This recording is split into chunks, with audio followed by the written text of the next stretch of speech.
महापालिका निवडणुकीत सध्या गुंडांच्या राजकीय पुनर्वसनाचा मुद्दा चर्चेचा विषय बनलाय। राजकीय पक्षांकडून गुंडांना आणि गुंडांच्या कुटुंबियांना उमेदवारी देऊन निवडणूक रिंगणात उतरवण्यात आले।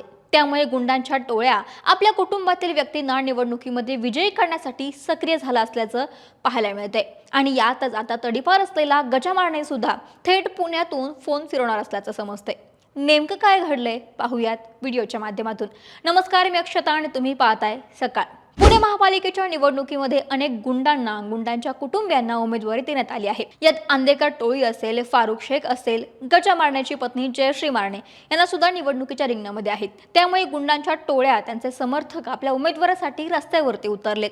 अशात पोलिसांनी देखील या गुंडांची यादी तयार केली असून त्यांच्यावरती स्पेशल सर्व्हिलन्स सुरू केलाय।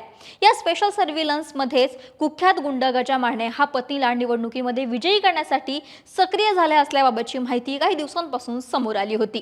तो तडीपार आहे, म्हणजे त्याला शहरात यायला मनाई आहे, पण शहरालगतच्या गावातून म्हणजेच कोथरूडमधील मतदारांना फोन करून प्रचार करत असल्याचं समोर येतंय।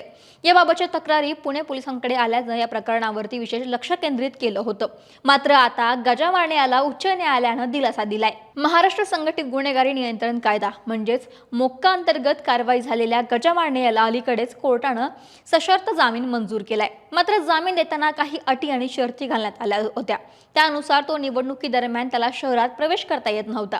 त्यामुळे तो शहराच्या हद्दीबाहेरूनच फोनाफोनी करत असल्याचं स्पष्ट झालं होतं। त्याची पत्नी जयश्री मारणे सध्या राष्ट्रवादी काँग्रेसच्या तिकिटावरती कोथरूडमधून निवडणुकीच्या रिंगणामध्ये आहेत। आता गुंड गजानन मारणे याला येत्या 15 आणि 16 तारखेला पुण्यात प्रवेश करण्याची परवानगी मुंबई उच्च न्यायालयाने दिली आहे। सध्या पुणे जिल्ह्यामध्ये प्रवेशबंदी असताना सुद्धा न्यायालयानं काही अटींवरती ही तात्पुरती सूट मंजूर केली आहे।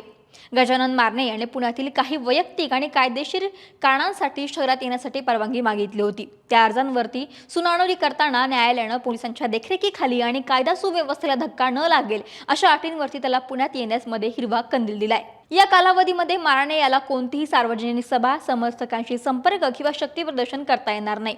तसेच पोलिसांनी दिलेल्या सूचनांचे पालन करणे त्यांना बंधनकारक असणार आहे। या निर्णयामुळे पुणे पोलिसांनी सतर्कता वाढवली असून 15 आणि 16 तारखेला शहरात विशेष बंदोबस्त ठेवण्यात येणार असल्याची माहिती आता समोर येते। महाराष्ट्रातील सर्व बातम्यांचे विश्वासार्ह व्यासपीठ सकाळच्या सर्व सोशल मीडिया प्लॅटफॉर्मला लाईक, फॉलो आणि सबस्क्राईब करा। तसंच सर्व नोटिफिकेशनसाठी बेल आयकॉन प्रेस करायला विसरू नका।